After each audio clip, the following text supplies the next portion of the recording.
So let's start like with physiology. What are the physiologic differences between textured hair and straighter forms of hair?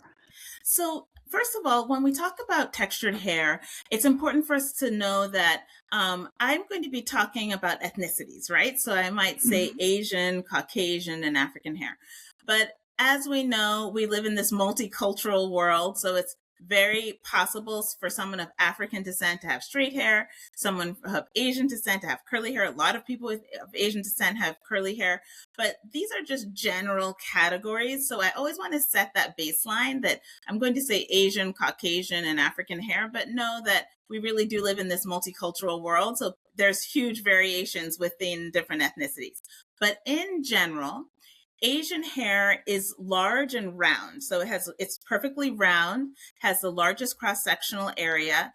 And this data comes from studies that were done years ago, looking using high-powered microscopes to examine the hair. So the hair was large, round, had the largest cross-sectional area, and in general was very smooth. Didn't tend to have breakage or what they call longitudinal fissures, which are cracks in the hair. Then when we think about Caucasian hair, that's a little more elliptical, a little bit not as round, a little bit, I think of it as oval shaped. Can have occasional spontaneous knots because in this study, they would have people just brush their hair and submit the hair, and then they would examine the hair and see if the hairs had fissures or had knots or had frayed ends. They were just looking at natural untreated hair. So Caucasian hair is, as I said, more elliptical and can spontaneously knot.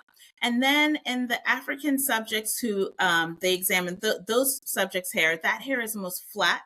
It's almost ribbon-like. So think of it as a coiled Mhm. ribbon. So it's a very flat ribbon-like hair. That hair in those studies was much more likely to have longitudinal fissures and frayed ends versus a cut end or a natural tip end.